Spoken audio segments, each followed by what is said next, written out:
Do you want to relax? Are you having trouble sleeping or focusing? CBD reduces anxiety, chronic pain, seizures, PTSD, depression. Try our CBD gummies or chocolates. You will be very satisfied. Visit cbdcollections.net. cbdcollections.net. cbdcollections.net.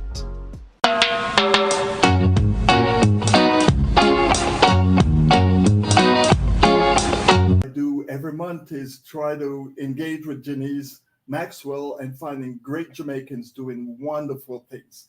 And tonight we have a treat for you. We have Mr. Mark Tracey. He's the CEO and founder of First Inline Plus Production Company Limited and has been a creative space for over 13 years. He's also CEO and managing director of First Inline Entertainment Company, Jamaica's leading electronic ticketing platform, as well as Chief Strategy Officer and co-owner of Parcel Post Shipping Company. Mark is a former banking executive and a former financial economist for 3 years at the IMS Residential Representative Office in Jamaica. He has special skills in project management, business management, leading folks and hear how the serial Jamaican is making a difference in our world. Janice, take it away. Thanks, Chris. Mark. Hello, Mark. How Hey, you Trace. doing? How are you doing? I'm doing good. How are you guys? We're doing well. We're going to do even better after learning about you.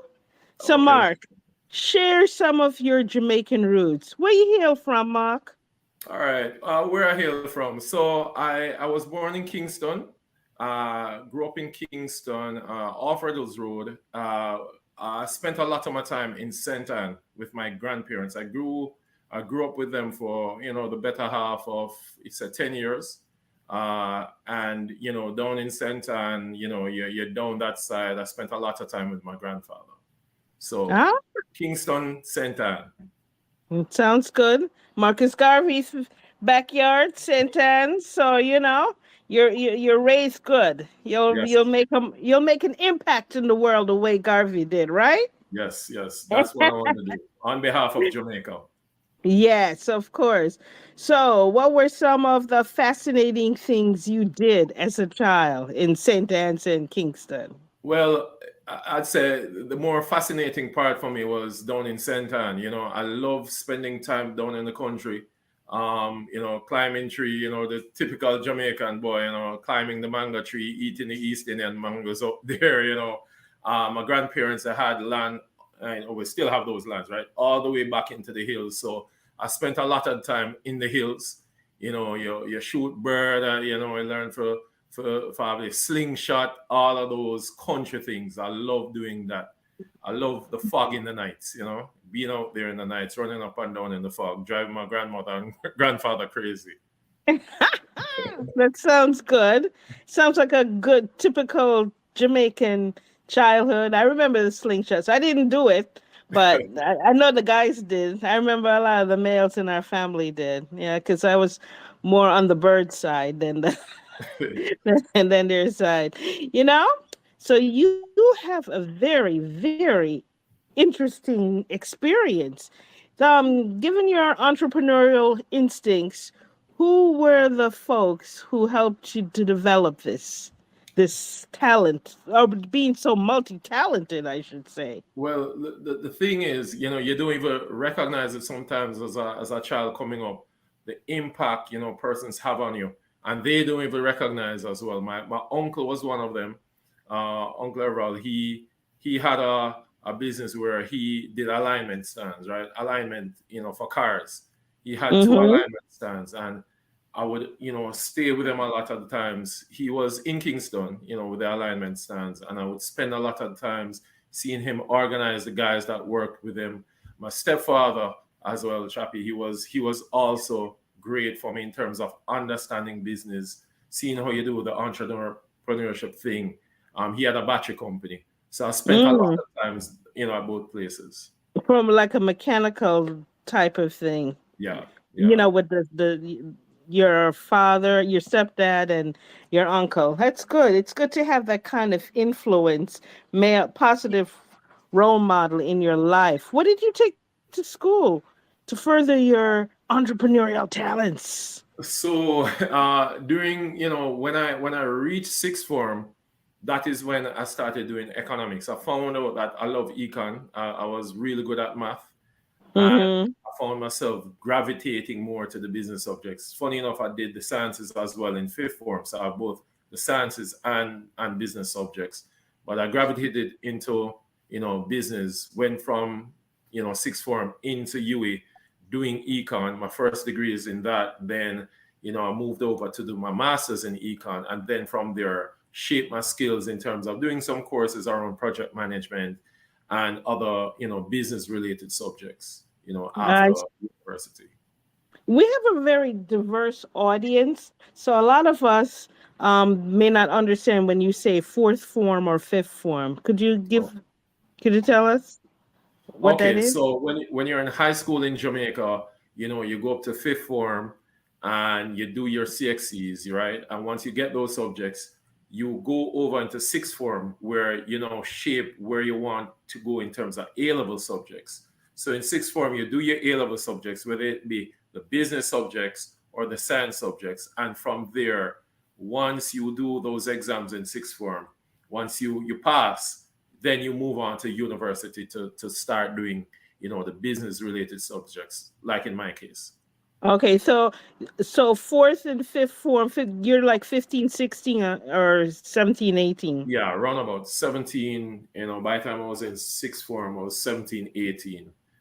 Okay. Yeah. All right. So yeah, because like I say, a lot of us may not know what you mean, or they don't have a picture of the age that we're talking Okay, got about. you. So by the Yeah. time you're coming out of sixth form, you're looking at 19, going in to university to start that whole course of your development into the working world. So Yeah. So roundabout. you went to, so you're a Huey guy. In Yeah. Jamaica, you end up going to, I believe it's a law, right? I'm just joking. But it's either, if it's not Howard University, like me and Chris, it's the Huey. It just seems that that's the natural course of Yeah. things, Yeah, that's enough.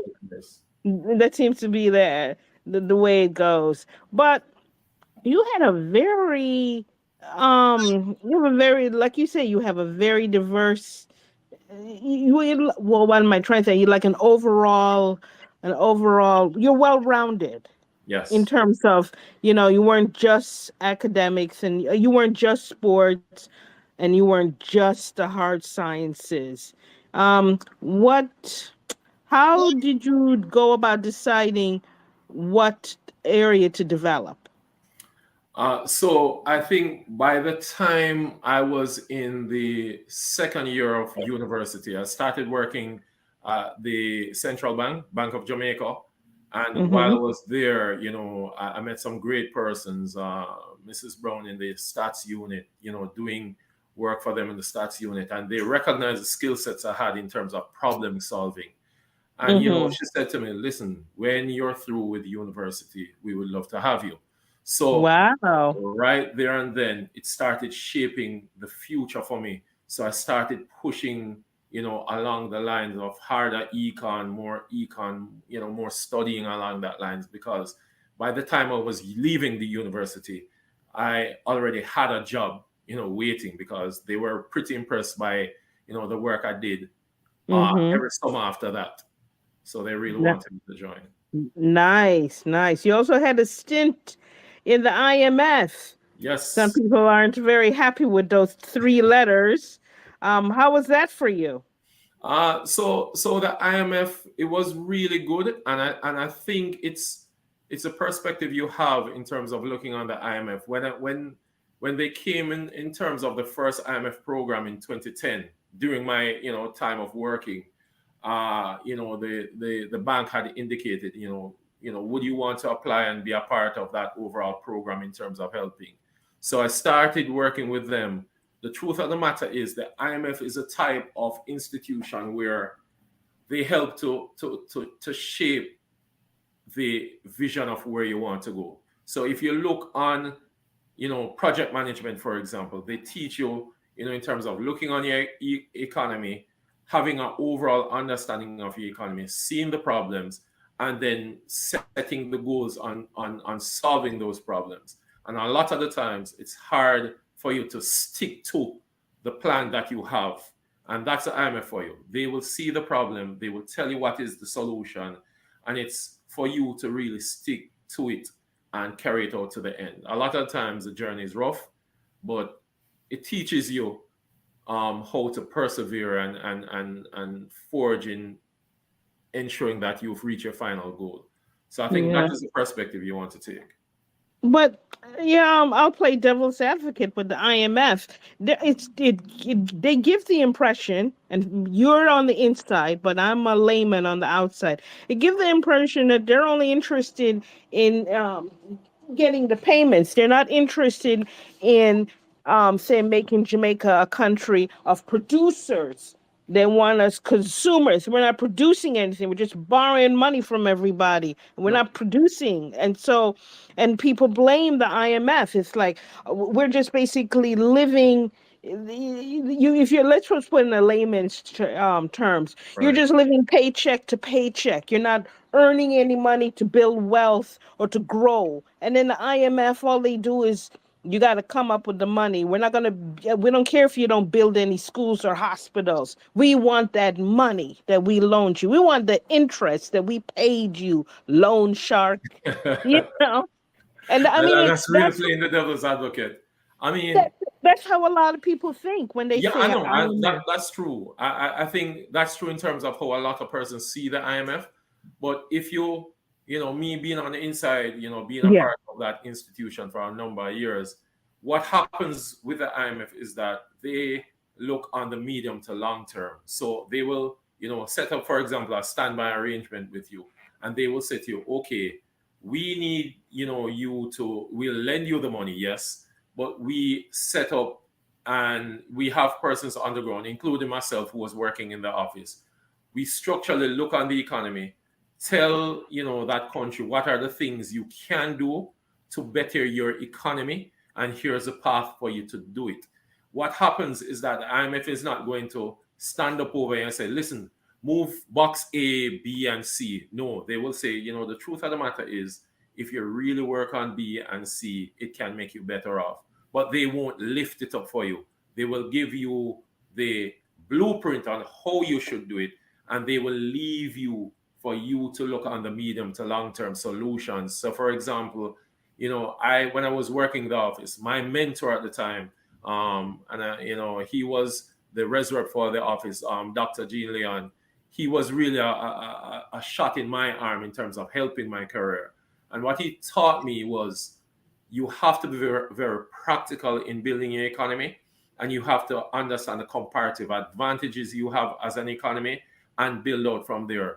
So to add to that quickly, I remember we did a tour, because what we do is we go to the countryside, we go to the businesses, we meaning the IMF at the time, we would meet with these small businesses, we would meet with individuals to further understand in a deep way the economy, so that we can fuse from that what exactly will work for the economy based on what we're seeing on the ground.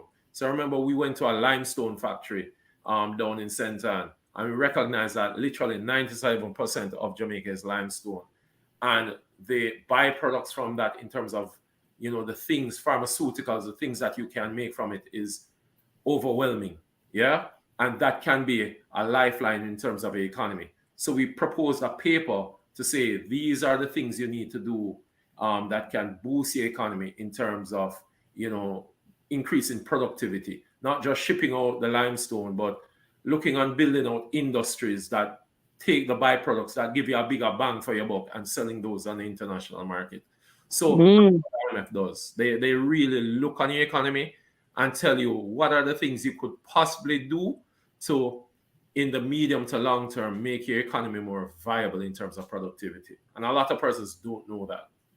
I see. You also have a deep skill set in business, such as project management. How can we raise up more folks with that type of focus?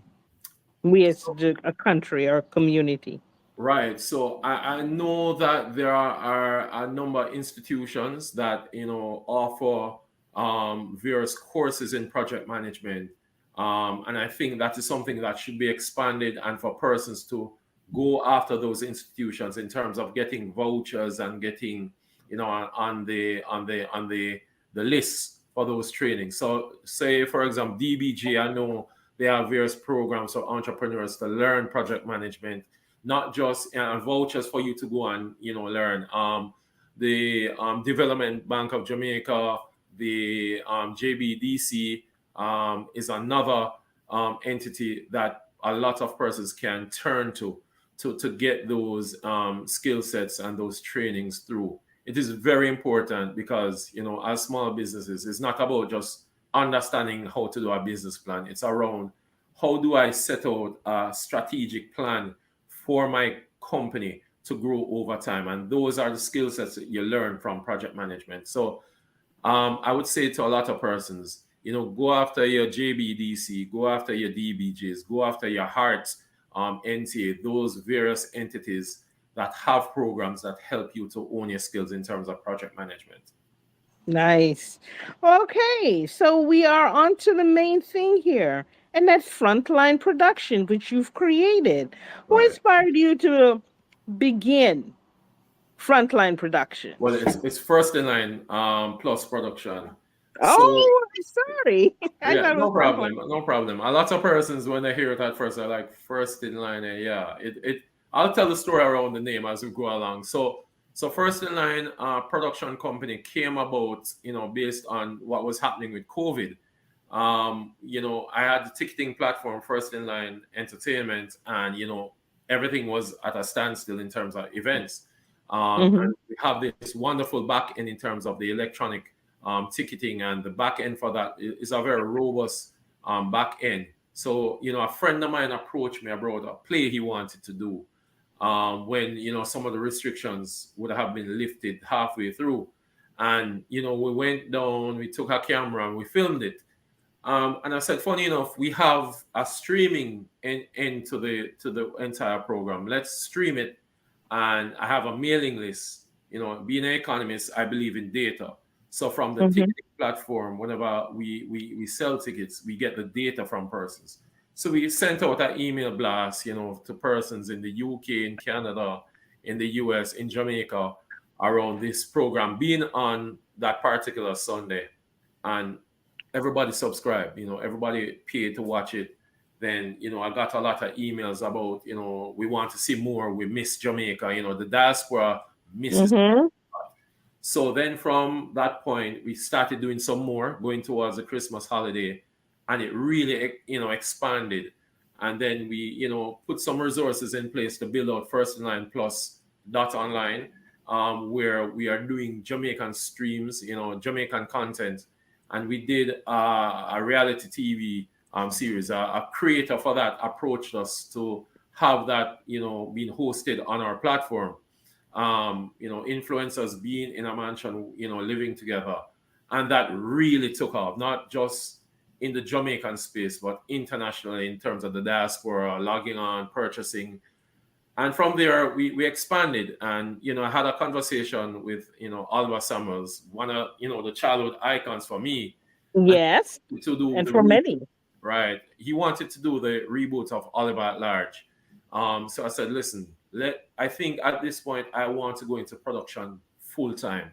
So I invested in getting camera in terms of lighting and everything, and hired a crew, bought editing equipment, and we did the reboot Oliver at Large, Oliver Backyard, and from there we've just been expanding. We have King Tavi, who is also on board as one of the talents. I started signing talents under the company, and it expanded from there.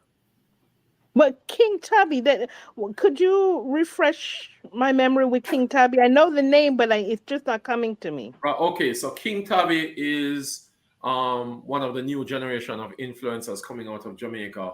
Okay. King Tavi, King with a Y, Tavi Tavi. Um, Okay, yeah, right, yeah, he's an yeah. influencer that does skits online, Right. right? Yes, And he's also an editor. So I hired him as an editor as well. So Oliver Bacayard, he was the one who did the editing for that. And he's such a wonderful talent. And it speaks to, the wonderful talents that we have in Jamaica in terms of the creative space. So I'm happy about, bringing those persons on board and expanding the reach of the creative sector, not just in Jamaica, but sending it out to the diaspora through our online platform, first9plus.online. yeah. Well, that's definitely a niche to tap. How would you describe the state of filmmaking in Jamaica? So the state of filmmaking, I think one of the things I recognize, just being in the space for the short period of time, is the financing aspect of it. Um, Mm-hmm. I think I am blessed with the fact that I would have amassed some amount of resources in terms of the other areas that I would have worked in, and the other companies that I have to be able to, for example, fund Oliver at Large the reboot. So that was Mm-hmm. taken out of pocket with the help of very amazing products and Pure Bulk. Everybody knows Pure Bulk is associated with Oliver, right? And they were happy to come on board, but in terms of the financing for a lot of these creators, it's very hard to get financing, and corporate Jamaica, I think, needs to tap into, to understand the comparative advantage we have in our creative space, and Yes. push Mm-hmm. more in terms of investing in that. A lot of production companies have already started coming to me in terms of having their product streaming on the platform so that they can monetize, because that's another aspect.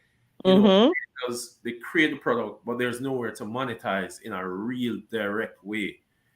So with the Yeah. platform, we're helping them to do that. But the first hurdle is getting the financing to do the films and do the production. So I think financing is one of the things that is a real challenge in the industry currently. Well, I think just arts on a whole, Yeah, artists. There's a saying, "Starving artists," and that is true. Whether and arts is in many forms, singing, dancing, instruments. When we say arts, I mean it's something that we need to keep our souls alive. yeah, But they don't pay them the way they should. Artists, I mean, maybe 1% is yeah. really making a substantial living, Yeah, you clearly. the orange economy in Jamaica really needs a boost in terms of the Mhm. financing aspect, and I think if we look on, and I've read the story about Hollywood and Bollywood, and how they would have developed their market over time, and that effectively came through a lot of financing that came into the industry that helped the industry to uplift itself, and then from there, because the industry grew a thousandfold, then the creative creatures within the industry started getting the dividends that they really deserve. Yeah.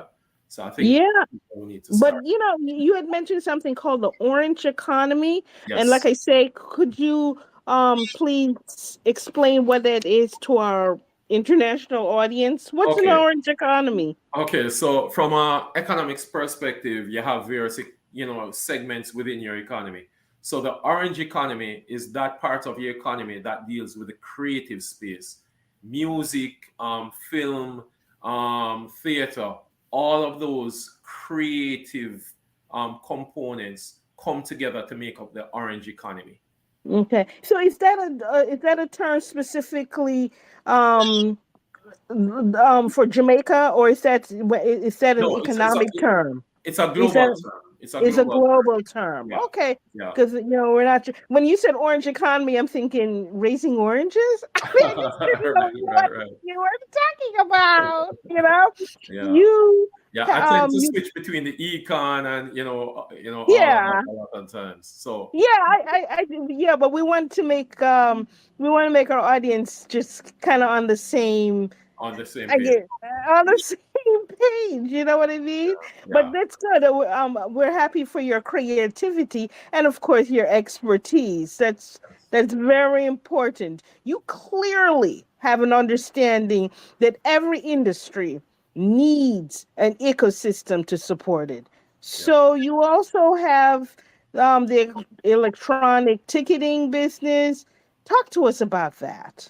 Okay, so the electronic ticketing component of it is first in line entertainment, where in Jamaica we do online ticketing, so persons can go online and purchase tickets for various events that we host on our platforms. A promoter would come, would set up their event on the platform, and persons can go online and purchase. One of the things that we developed as well, first of its kind in Jamaica, is electronic tickets in outlets where persons can go to an outlet, they can purchase a ticket with cash, and instead of getting a physical ticket, you get an electronic ticket to your phone via SMS, and Yes. you present that on your phone at the event for it to be scanned to enter. What that Yeah. does for everybody is one, a lot of these promoters love it now because instead of driving up and down and distributing physical tickets, everything is there. If our outlet is running out, we can, increase it immediately. Scalpers can't scalp your tickets at the gate anymore. You go to events, these scalpers have Hmm. tickets. Nope. Yeah, I remember. Everything is electronic. And Yeah. the promoters, they have a dashboard where they're seeing both their online as well as their offline sales real time, and then we have That's data as well. So before you yeah. drive up and down and you're like, what is going on tonight? First, Yeah. on behalf of the promoters, we send out email blasts to all the persons in our database that fall within your demographic in terms of your type of party, that hey, this party is happening, and so that is first in line. We've really. Oh, you've really good. You're really into it because it's just interesting. You should mention the two things. I remember when I was a teenager, that's how we would do it. If a person was coming in town and we didn't have tickets, we would just go to the venue, and then people would just hold up their ticket and say, "All right, how Yeah, much?" And then it would be like double, double the you know. price, right? Double the price. And yesterday, I went to the Black Expo, and this was the first time I've been in 10 years. So I was a little, just what you said. They did it on the phone. Everything is digitalized. So they're doing Jamaica is definitely up to date, I Yeah. should say, because I'm here in the States and that's what they do now, which I Yeah. didn't know. Yes. Yeah. You are also a co owner of a postal system. So Yes. could you please explain your association there and why folks should think about this more strategically? So, one of the things I've learned over time is when you're developing your businesses, you might have a niche in one particular area, and as you expand, you might be thinking about having a conglomerate of businesses.